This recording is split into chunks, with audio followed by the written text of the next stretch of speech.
What is up? Welcome to the Existential Stoic podcast. Do you feel like there's just too much information in the world? Do you feel stressed out all the time? Like you hear about things all the time that you just don't know how to like deal with, that you can't solve, you can't handle. Here, look, today we're going to talk about, are we facing info overload here on the Existential Stoic podcast? Here, my buddy Randy. What's up, Randy? Yo, Danny, how's it going?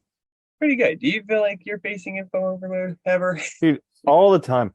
Ever since I read The 4 Hour Work Week, I think it was like 2008 or 2009, I've been on like a very, very strict information diet. And even on a strict information diet, I still feel like I'm on information overload. Dude, well, I was thinking about it the other day too. It's like even if you stay away from like sources of information like social media, like the news, you still hear about it. And then on top of that, there's all the technology and stuff, all the things you have to remember, passwords, all the things you have to remember to do. It's just like there's so much. And the funny thing is, I was thinking about this, how long it wasn't even that long ago that people didn't have to deal with any of this. Like, I think like what, maybe like 100 years or so, like news would have been very local. You didn't know about what was going on in the world until it was solved. By the time it got to you, it was probably already resolved, right? Or there was just nothing you could do about it. There was no way to get there fast, no way to hear about it immediately. Like now, I feel like everything, we're like aware of the globe 24/7. And it's like, well, what are we supposed to do with that information? And are we meant to even process it? That's a really good point because there was a book that I read a few weeks ago, Goodbye Things, about minimalism. And he was Oh. talking about how basically, we have like a wet computer in our head, and the the technology has not been upgraded in 50,000 or 100,000 years. So Yeah. we're living on this age-old technology, and now all of a sudden, so much more input, a never-ending buffer, and it's just like it's almost impossible to keep up with unless you intentionally get rid of all of it. Yeah. And the hard thing is too, I think for most people, it's not only like it's hard to keep up with, but it's like it's also hard to know what to do with that information. And I think like this is where like we're seeing like I know like they keep finding that like there's in young people there's like greater and greater rise of anxiety, depression, and obviously it's probably social media and probably the world they live in. And you see it too, people that watch. I mean, I know myself, if I watch the news, I'm like angry because like I can't do anything about these problems. But like now I'm just aware of all of them. And like it's frustrating because it's like, well, what am I supposed to do with this? How do I process it and make sense of it? Like it's good to know, but like at the same time, is it? And the crazy thing is that the news isn't even there to inform you.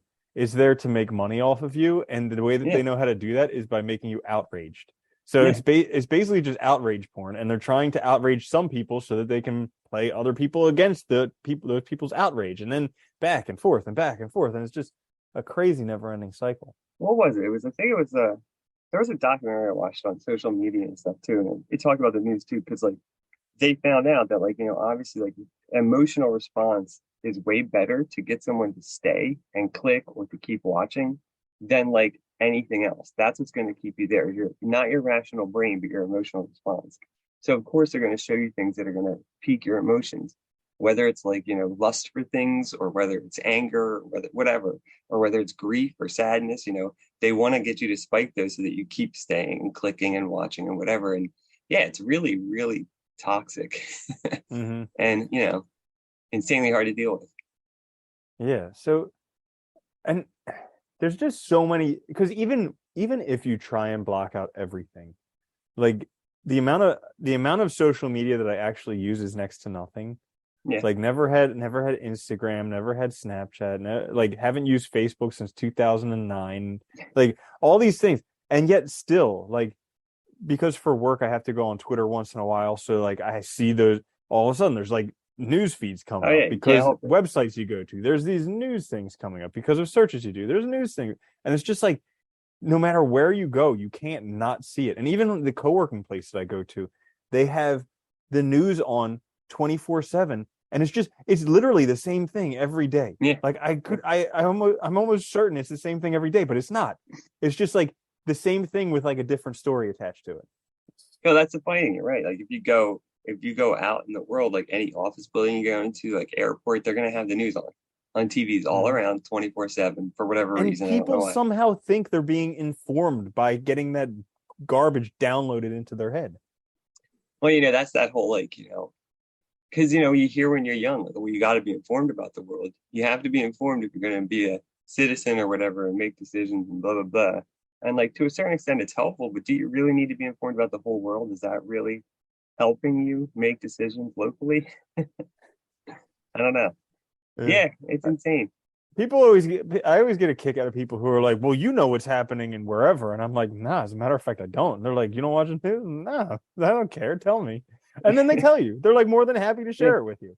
And it's, yeah. it's like all of those hours that they spent watching the news and fretting over this one issue, I got the whole entire package in like 5 minutes.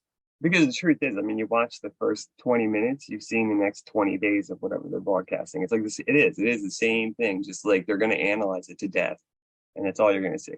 Yeah. Mm-hmm. What do you think too, I mean, about these problems that like we can't solve? Like, 'cause I Oh, think that's like one. you mean like any problem other than ourself? This is Yes, the crazy. yes, Okay, so yeah, yeah, yeah. you've touched a nerve. Let me just tell you, you've No, touched yeah, a nerve.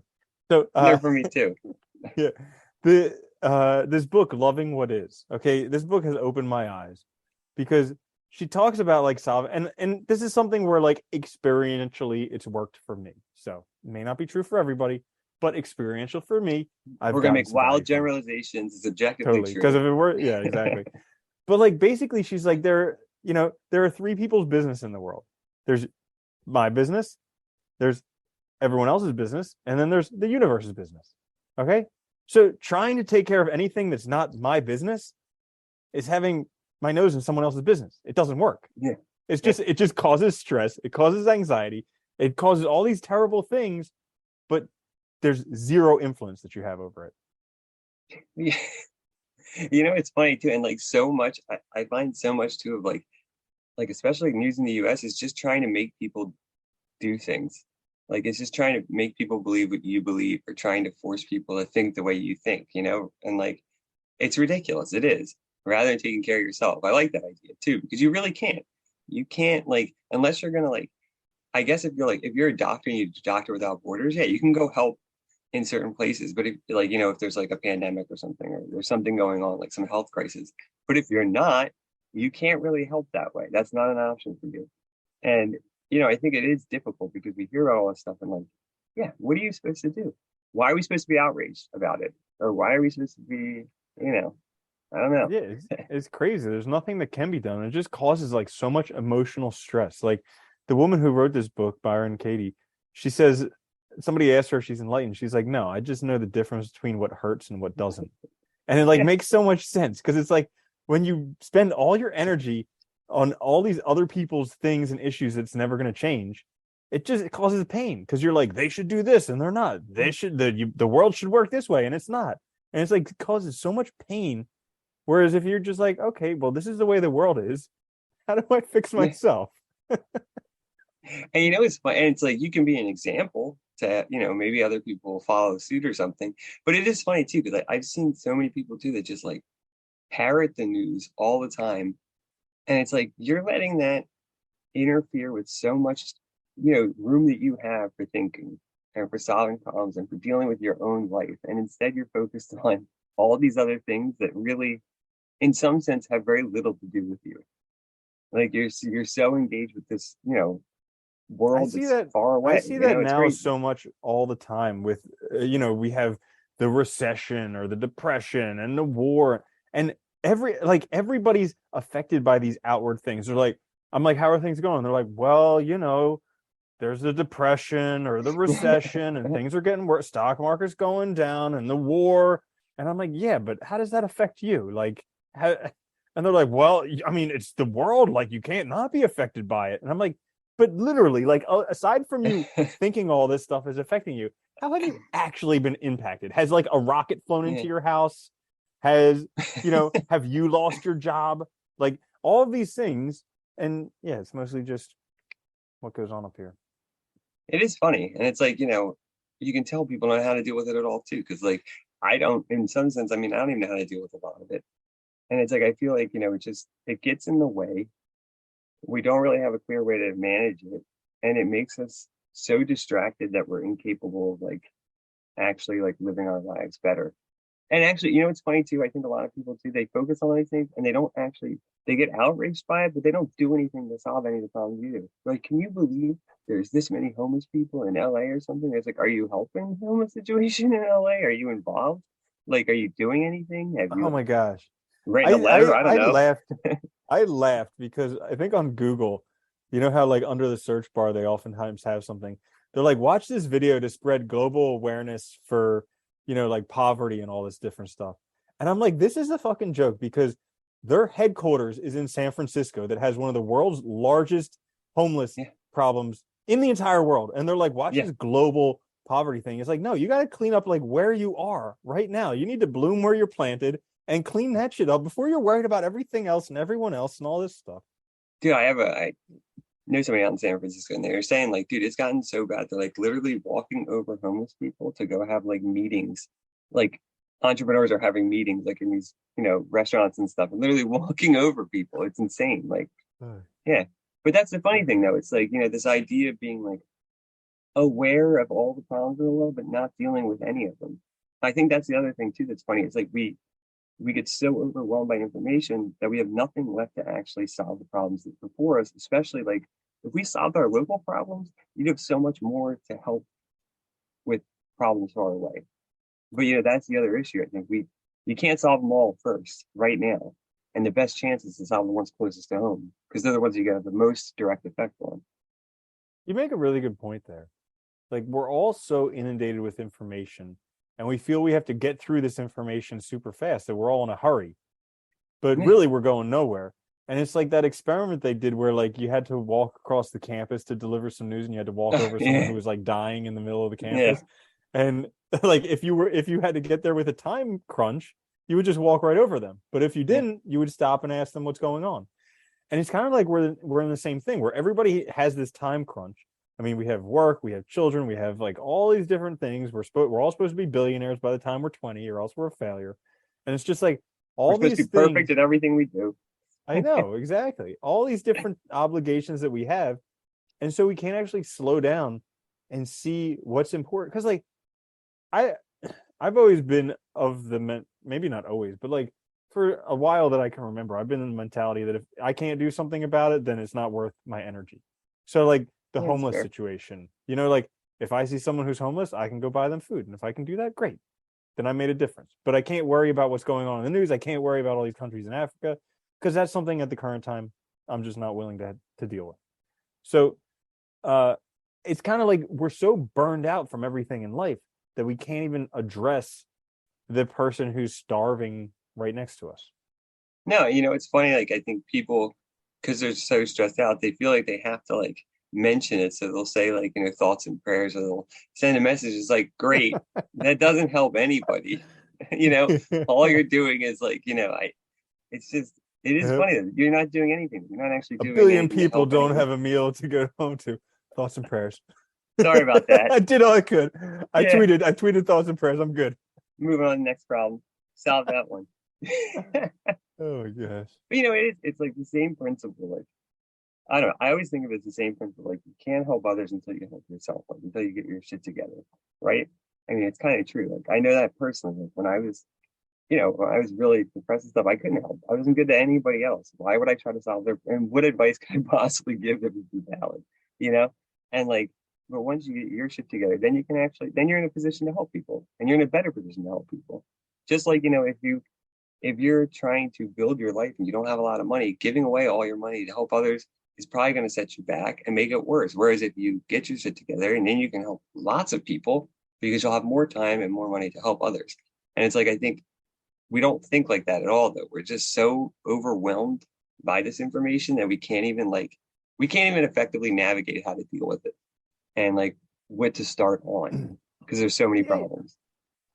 It's like humans aren't born ready to go. You see like a wild animal. It gets born, 2 minutes later, it's up and running because if it's not, Yeah. something's gonna eat it. But Yeah. like Literally. humans are born, I don't know, 2 years premature or something like that. Like it takes them a long More than time. that. Yeah, right. Probably like 18. They're born 18 years premature. Okay. We should be like whales in terms of gestation period. Yeah, But we're born so long premature.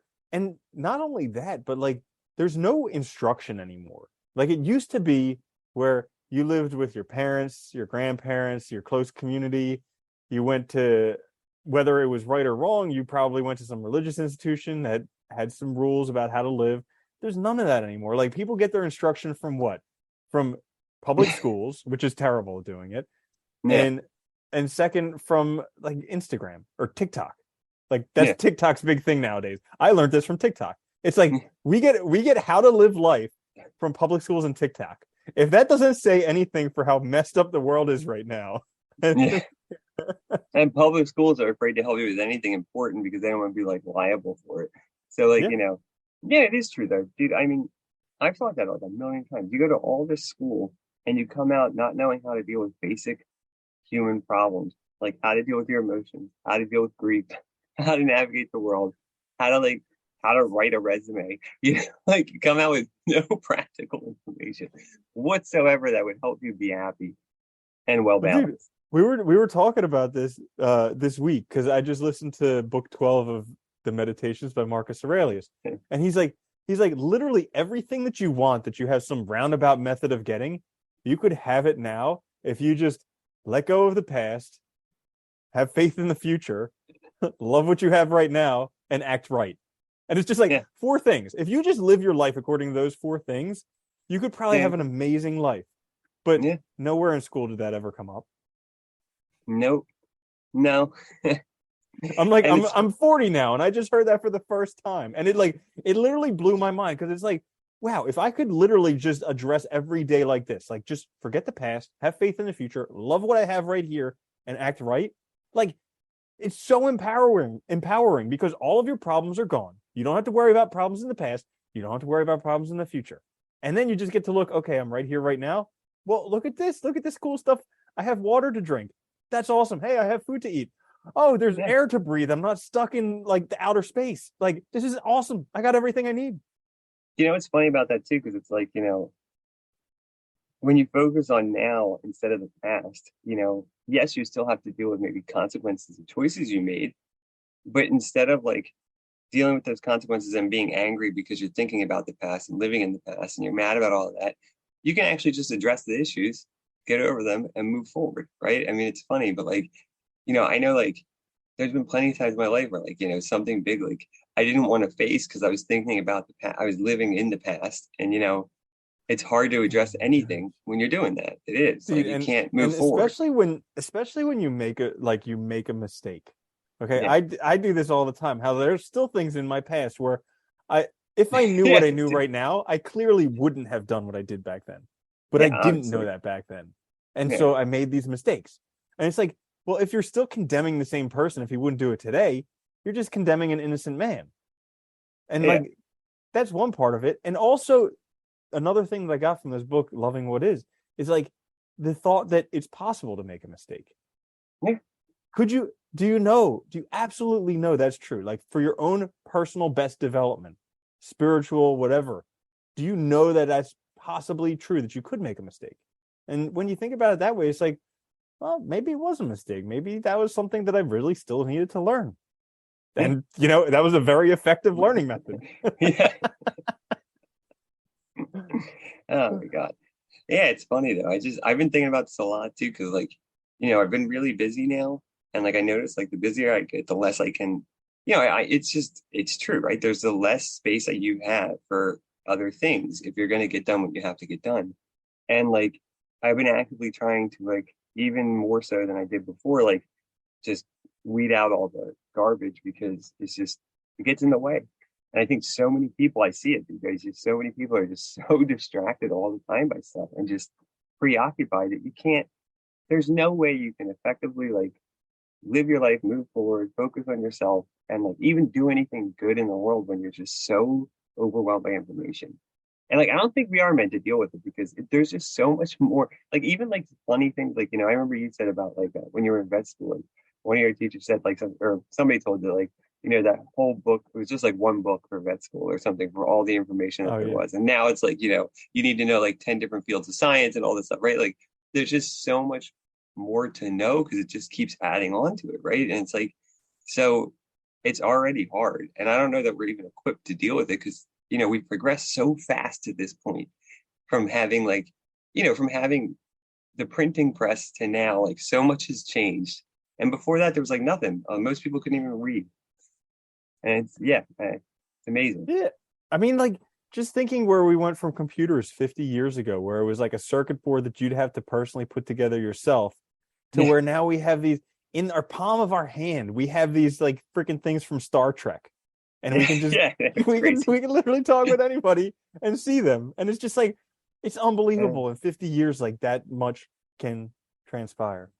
yeah, yeah. And how is it possible that like we're an organism, our brains can process that? Like they're no different than the brain from 50 years ago. Like Yeah. I don't know. It just seems Yeah. really It silly. can't. It's overload. That's okay. So that's one reason that I enjoy Wim Hof. And I know I'm just like Yeah, I say you can I preach talk it. Go about this ahead too and much, preach it. but like because like every day it just clears out the junk from my mind. I feel like That's a good thing. that's what it does. Like every morning when I do it, it's just clearing out the junk from my mind and like resetting my mind so that I can go on and do another day. And it's just like, the days when I miss it, I can definitely feel it. That's good. I think for a lot of people too, like that could be like, exercise. It could be anything, it can be anything that gives you like a chance to like, you know, get rid of some of that and negative energy, clear yourself, kind of even like get rid of some like wear yourself out a little bit, get rid of that stress energy and stuff. We need that. And, we're not meant to just be like taking a negative crap at all times of the day. And on top of that, I think too, like, social media, you're constantly bombarded with like examples of the top 1% of stuff you can't afford. You know what I mean? It's like just like lusting after things that you can't have and then thinking about that your life's horrible because you don't have all this crap. And it's like, that's another situation that we would never have dealt with, even 20 years ago, you didn't deal with that. And you saw Yeah, I'm commercials on TV, but like you weren't constantly like, faced with like how celebrities are living and how this person's doing and how much money no, this person there has. was rich styles of the lifestyles of the rich and Yeah, famous. yeah, Like that was the yeah, only glimpse that you got of how they lived. yeah. Yeah. But like I'm pretty convinced that like you can't be anything other than mediocre if you're obsessed with social media. And some people will be like, "Oh, but what about like the Kardashians and Bilzerian and like all these?" And it's like, yes, there's always the exceptions. But like, There are. okay, yes, there's one Kardashian, there's one Bilzerian, there's I don't know, what, 1,000 influencers? There's 5 billion people using Yeah, this stuff on a regular basis. yeah. So what? 1,000 out of 5 billion? Can you even do that math in your head? No. It's like And how? the chance. Yeah. Okay, yeah. I was gonna say how many people too that actually did become successful at that.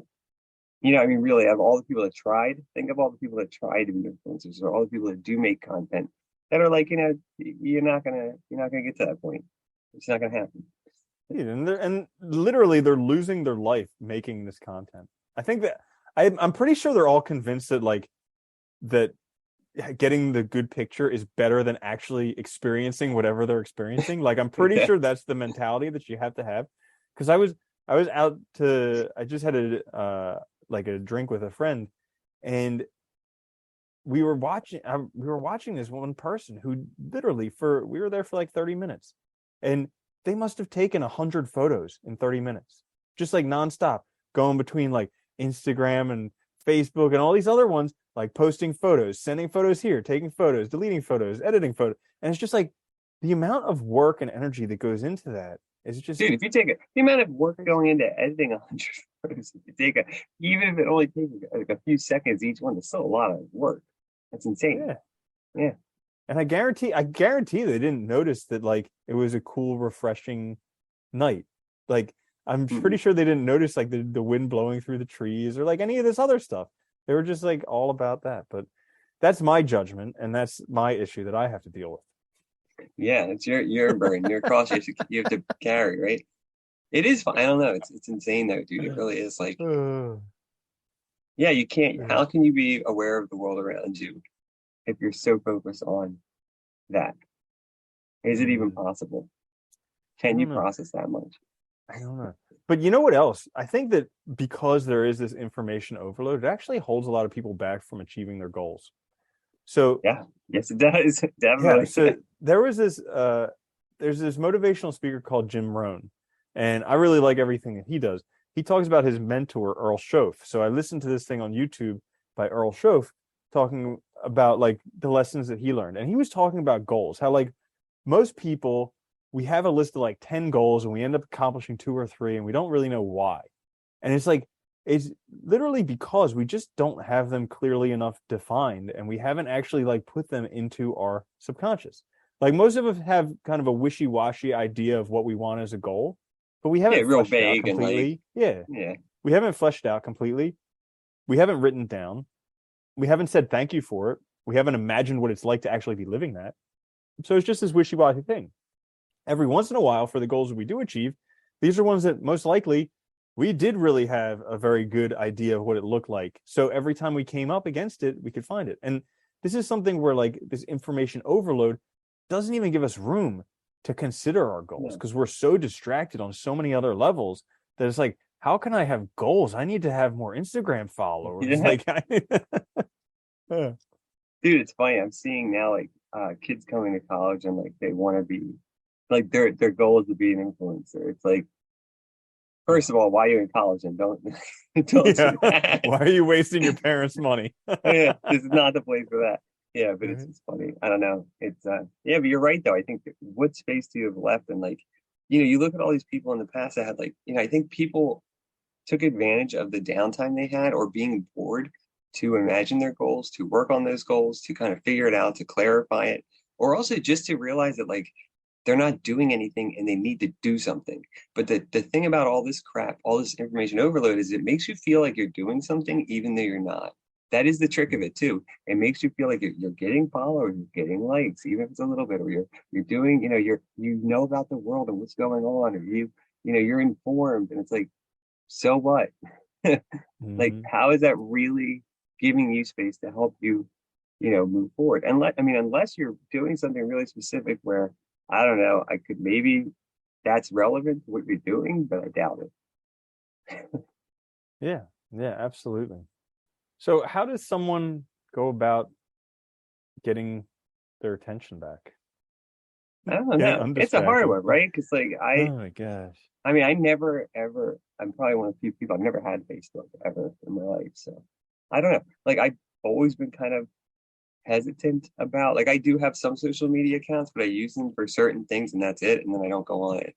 And I think it is hard for people how you get your time back. I know people recommend like getting something that tracks your screen time so you can see how you're spending your time, and then see how much time you're actually spending on things. Because I think a lot of people don't realize it that they're spending hours and hours and hours or all day. That might be a start, a way to see like where are you actually spending your time and what can you maybe cut out. I mean I think that's an okay idea, but that's kind of like that's like Counter. telling an alcoholic to get a sponsor from a freaking beer company. They're Yeah, like right. that way they'll tell you how much you're drinking. It's like it doesn't really Right. fix like knowing how much time you spend on it. People will be like, "Wow, well, I spend 10 hours a day on it, but freaking love it." I think you just got to delete it from your phone. Yeah. Like it's the cold turkey method. Like even the little bit of news that I see when I because there's a in the co-working space in the kitchen there's a TV and it's always playing the news. And so like when I go in there to get a tea, it's always on. And like it's just such a distraction for me, even that little bit. And it's like just finding ways to tune it out of your life because there's no benefit to it. That's the hard part though. It's everywhere, right? I think, that's another good method maybe is like start just cutting things out and see how you feel. Like if you stop watching the news for a week, do you feel better? If you feel better, there's an indication that maybe you should, or if you get more done, or if whatever, like that's a good indication that maybe it's not helpful, or maybe Mhm. you have too much information coming in. I can't believe well, no, I can believe it. But like it blows my mind that it's not like a publicly like we were so concerned with the pandemic. But this Oh is my like God. one of the greatest addictions in the world, but it makes so much money that nobody's talking about it. Well, that's the problem, right? YouTube, what was it? I just read a thing. YouTube makes like 28 billion a year in advertising dollars for Google. And that's a lot of money, right? I mean, that's a ton of money. So, of course, they don't want to get rid of it. And of course, they Yeah. don't want to like change their algorithm so that it keeps people focused on it. And, I think eventually it will. Like there was a time when 3 out of 4 doctors recommended Marlboro. And yeah, then yeah, and then eventually they it were got to a healthy. point where they're like, okay, we all know that people are addicted to this. It's not good for people. Let's actually do something. And same thing happened with alcohol. Like after a while, they're like, okay, we understand drunk driving is not a great thing and alcoholism is real. So let's address this. I think eventually, once we have like a bunch of these uh, it'll have to be something bad happening with social media and like a lot of people who are very involved in social media. But like once that happens, then they'll be like, okay, maybe we should address that this is actually a problem. I know we've had the data since like 2004 that the more time you spend on social media, the more screen time, the more likely you are to be depressed, to be anxious, to commit suicide, to do all these things. But it's probably going to take some type of crazy event for us to actually do something about it. Yeah, yeah. It's insane though. I mean, it's funny because like they have been talking about that, like the amount of people that have like anxiety and depression now and stuff, and it's what changed so dramatically with one thing, really just like Yeah. the screens and the access to all this stuff and the access to like these curated lives and all this other stuff. Dude, I know like it's just like my life would not be any better from knowing anything about any celebrity. Like it just wouldn't. But No, I know one person who literally thinks it's their job to know every single thing about every celebrity. They're always watching like entertainment television, always reading those things about the celebrities. So they know like every single thing that every celebrity's done, and they're miserable. yeah, because they don't know anything about themselves. Hmm. Yeah. Isn't that funny? Yeah. Yeah, I think you got to limit the distractions. Try to on Mhm. that. Cut it out. Cut it out. Nice one. Yeah, Anything no. else you want to add on this? No, that's all. I'm good. It's just information overload. Dude, I mean it's there's we've got to reach like a tipping point eventually. There's Dude, only there's only so many more ways that they could force information into us. I know, unless they do it directly through like a chip. Like I Yeah. I do wonder like that's kind of like the only resolution is you hit a point where it gets so bad that people are forced to face it.